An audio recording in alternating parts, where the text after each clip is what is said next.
Back, and we got Zerberst. Last time went middle, lost, but this time, well, I saw his dragon had 3 of 5 Revite, and I'm going to take advantage of that with my Thunder God. And we're going to drop him back, get that going, and we should be okay. As long as my Thunder God procs, preventing his dragon from procking, it should be a win. And proc? Oh no, his dragon did proc. Uh-oh, we got a knockout, drag out, loss, fucking cocksucking son of a bit. Alright. Alright, so, well, that one didn't go so well.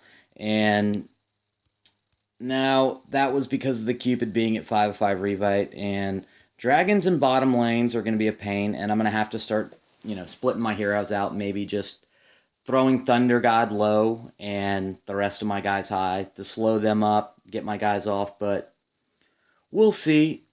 No quest ready, but why not run an HBM J? Go ahead and test this method that just a few changes that I've made that have really helped out while farming, and it's simply using the same tactics on the outside, on the corners, minus heavier HP over here on what I like to call my strong side, and then this is weak side, and low HP buildings, and I'll explain a little more about that in a second. But first, let's go ahead and get the Guardians. Now, how many do I put? I put anywhere from 22 to 30. Really, it doesn't matter. I just spam them in. Really, the goal is to not let their Thunder God proc, and with that many, he's not going to. Make sure I get the traps out there. They do really help, guys. It's worth the time to put them out there, especially with the huge bonuses you get on J.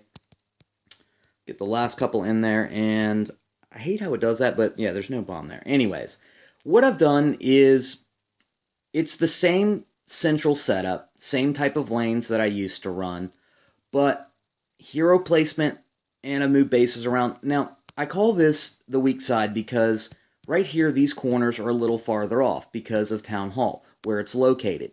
Now, you can see this is a normal corner. With that area, I'm going to be able to get out there and hit the Spirit Mage that's coming in on that side. But on this side, Spirit Mage can have a free pass to that or that because of the depth. Now, I can pull that back, but then I have to extend my heroes out there. And yeah, they will have a little better range, but by extending my heroes out there, it's weakening my strength overall, because the more compact your heroes, the better. That's why this side over here, being able to set that up and get that out of the way for a second, because instead of leaving it out there, which I've seen a lot of bases where people slide it back in, keep it as tight as possible. That gives you the ability to slide a base back, and you can even use a melee hero right there. It's still going to extend out. It's going to hit Spirit Mage, and the heroes I use, the way I have it set up, is I'm running Minotaur over here. He's on the corner, but he's got a lot of HP, so if something goes wrong, he can take care of himself. Reaper, of course, can take care of himself because he heals himself. Spirit Mage, well, swapping Spirit Mage out for a Mortet. And come on. And I finally did 8-star him, threw some books at him to get him to 150, and got a 4 or 5 stone skin, so really beefy, a lot of HP, and then only 20% of damage done because of that stone skin, so he's going to be around to the end.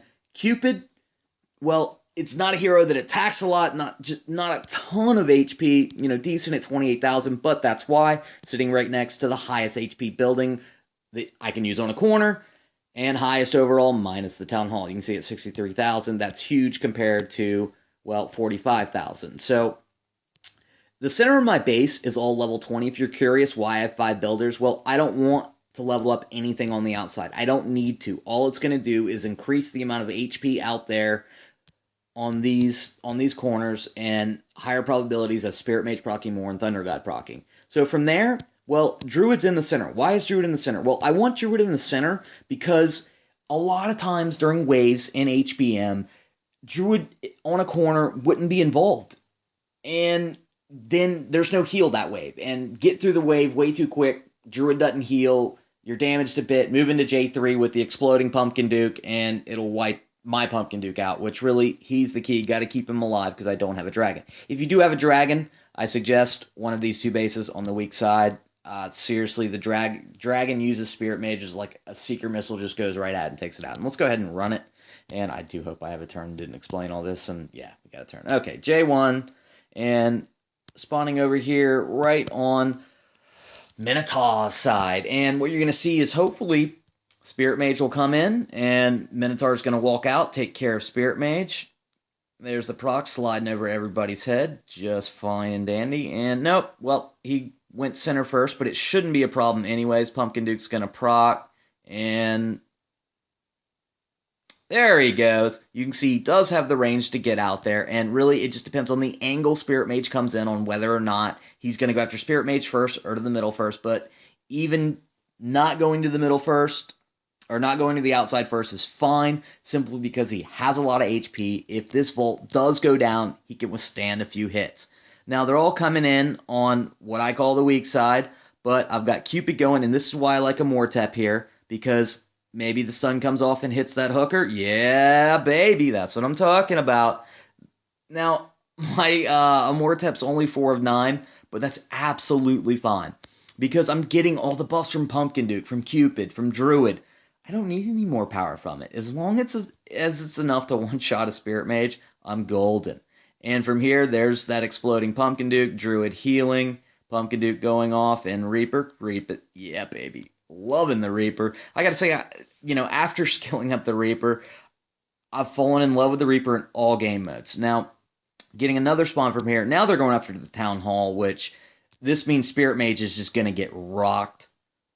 Right? Yep, there we go. We got 3 heroes going after Spirit Mage, Druid healing, Spirit Mage is gone, and now on J4, I get to heal up.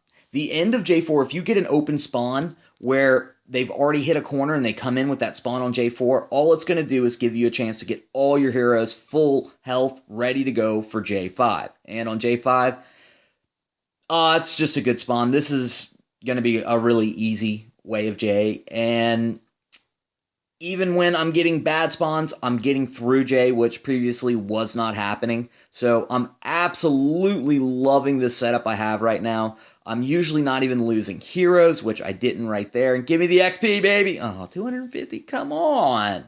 But seeing like 800,000 is just absolutely epic. And we'll take a look at the arena real quick. No, I don't want to move that. And got 8 minutes. And we'll go after Zerberst for a 3rd time. And being that I haven't been in the arena much and haven't been active, it's going to be a learning process. So I'm going to throw these out here, and I really should do dungeons, but I'm far too lazy to do that, and I'm simply going to end this video. Alright guys, Sans7 out.